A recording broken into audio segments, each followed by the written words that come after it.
two-time NBA champion, Hall of Fame point guard. Now you see him on NBA TV and TNT as an NBA analyst. So I'm excited for this conversation. And as we call him in Detroit, Zeke. Yes. We call him Zeke. Yes. And yes, it'll be a pleasure to have him on and talk about his unbelievable career in Detroit and the difference between playing now than playing now and playing back when he played. Right. It's a totally different game, and I know he won't brag about himself, but I'm here, and I'm not a Detroit homer. I'm a true when you teller. have to announce it, I'm that a true means you teller. are. I'm That a means true you teller. are. No, because I know what you're going to say. When you say, right. you know the narrative about Isaiah you. already knows me. Isaiah Thomas, what's happening, man? I am good. How are you? And I just want you to know before we start, I am on Rob's side. There you go. You already know. He already told me that on the phone. So let's just get right to it. Now, I know you, obviously, we're close friends, and we've known each other for years. And I have said, I know you're going to be humble. So, but I'll talk the truth as much as you can.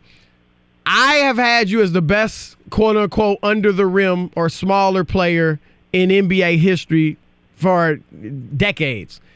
Recently, I've said I think Steph Curry has passed you. Am I nuts? And I know you're not going to diss Steph, but am I tripping? Well, I would just say this. I truly am, and I said this to you on the phone. I'm truly honored to be compared, with Steph in terms of what he's doing in this era and how well and how great he's playing and what he's done to change the game and evolve the game.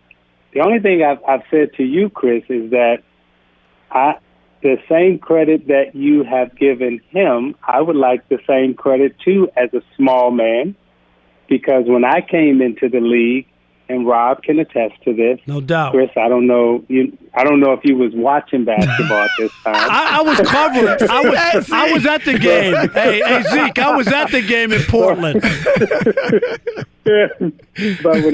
But when I came into the league, both of you know, the league had moved away from small point guards.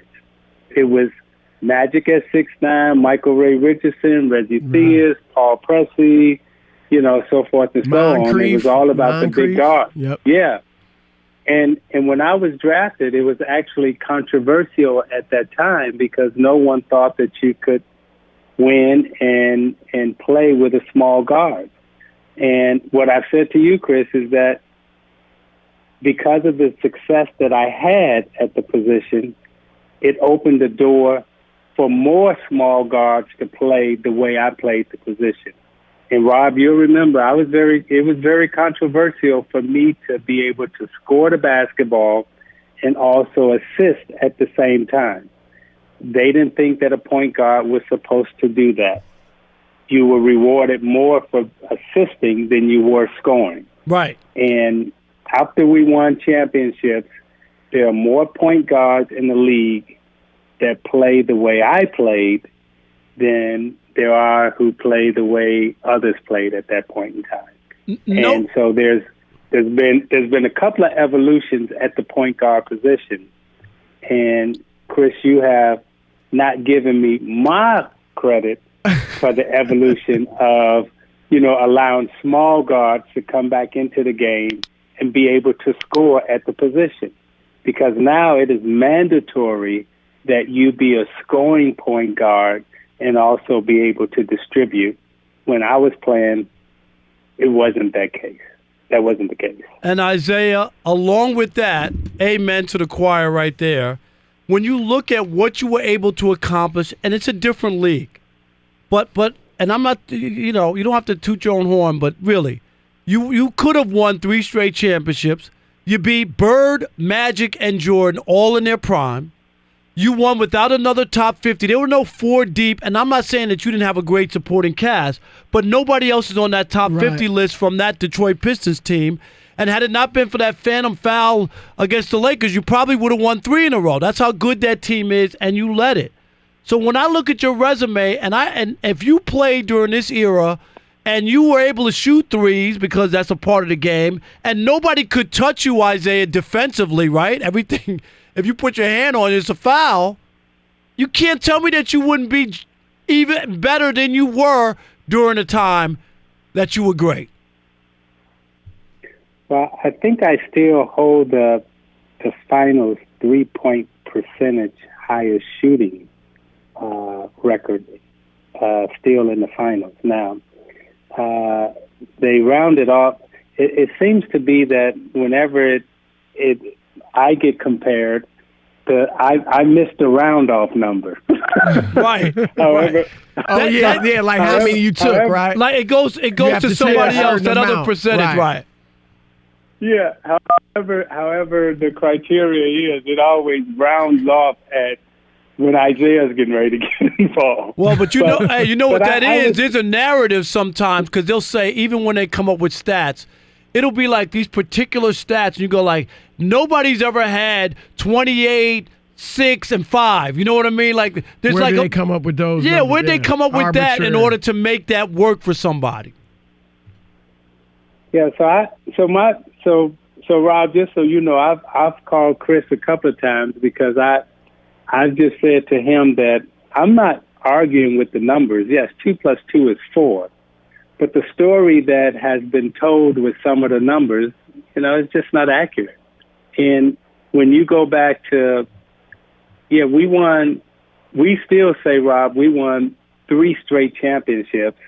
And Riley, so you guys say that to yourselves? Talked about the phantom foul. So y'all talk about that, the bad boys? Absolutely, we do. And there's a part of the league, a big part of the league that acknowledges it. And so during that era, we were a dominant team. And had I not thrown the ball away in Game 5, had I not made that big mistake in Boston, we probably would have went to the finals in '87 also. Now, and I don't know if we would have beat the Lakers in '87, but from '87 to '88 to '89 to '90, you can't talk about the Boston Celtics or the LA Lakers or that period of time when the league took off without mentioning the Detroit Pistons and the effect that we had on the league, not only defensively, but also offensively. When you look at the way the game is played today, the game is played more the way we played it offensively with small guards playing high and side screen and roll, shooting from the perimeter, than it's played with post-up players. Lambeer was a three-point shooting center. That's how the game is played today. Now, we don't get credit for changing the game, but offensively and defensively, you can go back and you can look at how we changed the game defensively in the NBA and also offensively in the NBA. It's the Odd Couple. We're joined by the legendary Isiah Thomas, 2-time NBA champion, Hall of Fame point guard. Isiah, let's move to New York. Now, you obviously were there as the general manager. But before we go to New York, let me go back to Rob's top 50. All right. I would say this to both of you, and I'm not tooting my own horn. I'm actually tooting the Pistons' horn because we were a team. I don't think there's a small player in league history that has won more than I did with less talent compared to the teams that we were facing and some of the teams of this era. So KD is going to be a top 50 player. Steph is arguably he'll probably be a top 10, top 15 player. LeBron, is arguably, one of the greatest ever. And when KD is done, he may be in that room with LeBron and Wilt and Jordan. And Kareem and Jordan, where we're debating if he's one of the greatest or the greatest to ever play if he continues on the pace that he's going. No, that's very true. Because Magic, one thing about Magic, his teams were always stacked. Well, you got 3 top 50 players with Kareem and you James get drafted Worthy. on that team Jamal already, Wilkes right. was a Hall of Famer. They already had a ton of talent. Obviously, Burr had 3 Hall of Famers with him: Parrish, McHale, Dennis Johnson. So no, that's true. That's just a fact. That's just a fact. Now you were obviously the president. That's all I'm talking is facts. I feel like so if you ask most people who was the best fighter between Mike Tyson and Evander Holyfield, most people would pick Tyson, correct? Right. I would. But if you ask Holyfield, I mean, Holyfield would probably say he's better than Tyson, right? Right. Oh, no doubt. Right. No, that's true. I mean, I hear you. Well, look, you were president in New York with the Knicks. You know how the media is there. I've said everything there. So wait a minute, Chris. So you running from the hey Rob? Did he just run? Yeah, he didn't say anything. Come on, man. No, Where you what? at? So what? All right. So what do you ask? He's saying that what he played with compared to what Steph is playing with and all these other guys are playing with. Well, and I said There's this a to big okay, difference. Isaiah, and I said this to you on the phone. But wait a minute, Chris. I'm just saying to you, on the real, I am honored to be compared to Steph Curry, and if you think he's better than me, I'm not saying that you're wrong. I'm not, You just want to hear I'm, my reasoning. And by the way, I wouldn't be mad if Steph Curry at the end of his career or whatever is placed above me. I'm not mad at that because it ain't like we're talking about a scrub. You know what I mean? Right. No doubt. Now, if you put some scrubs ahead of me, then I'm a little upset. Well, But, I got no problem sitting in the room next to Steph Curry and somebody saying Steph Curry is a better player than you was. I ain't got no problem with that. This is what I'd say, Isaiah. And I said this to Rob 2 weeks ago maybe. If Steph Curry, now I'm so excited. Now, obviously, I'm glad Kevin Durant's not hurt. Seriously, I want to see him healthy. But I am excited to see what the Warriors can do in this series without him. This is to help Chris's narrative. I don't know how long he's out. This is to help Chris's narrative. And I said this to Rob. If they fall on if Kevin Durant doesn't come back and the Warriors lose, then I said, correct me if I'm wrong, Rob, I said I'm willing to reevaluate my thinking on Steph being better than you. But if they win this series without KD, then I think that strengthens my argument. He would have had 2 out of 3 championships without KD, 2 more with KD.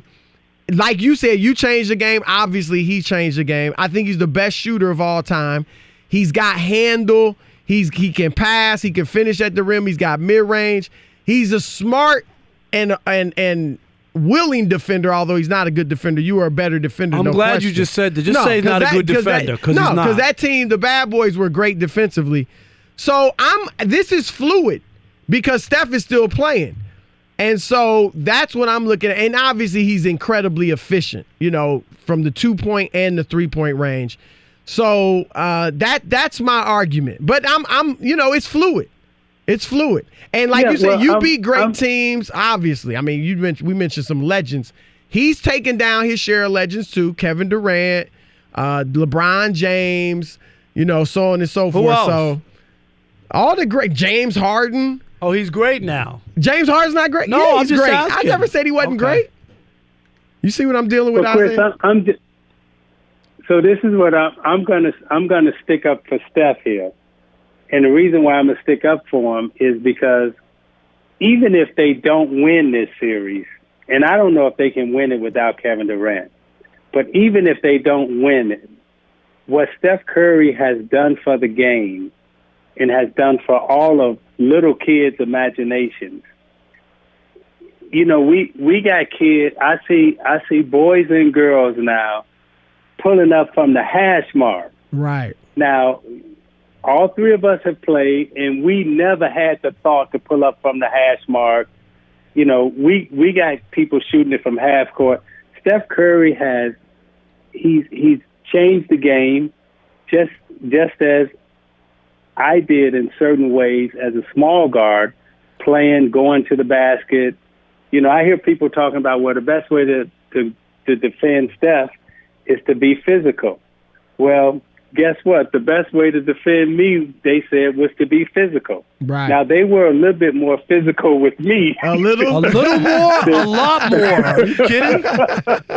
No doubt. than he gets. But at the same time, I think when you look back on basketball eras, you know, to say what, for me, it is an honor to be compared to what Steph Curry has done, and I'm saying this in all honesty.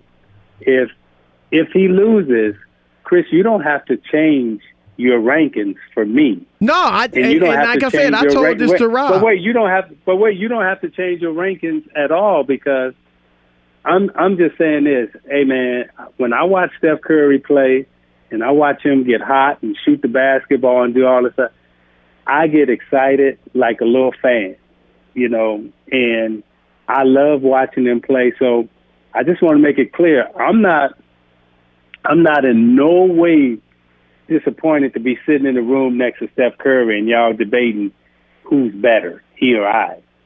Now, if you put somebody else in that room, then come on, man. I'm with you. Y'all two in the room. Hey, Isiah, real quick, you don't have to respond. I want to tell this story really quickly. You don't have to respond, Isiah. You remember this. But me and my partner in Detroit, we get fired from the radio station, right? And I get a phone call the next day or so, and on the other line is Isiah Thomas. And Isiah back then was running the CBA. And I'll never forget this day. And he said to me, a good man like you shouldn't be out of work.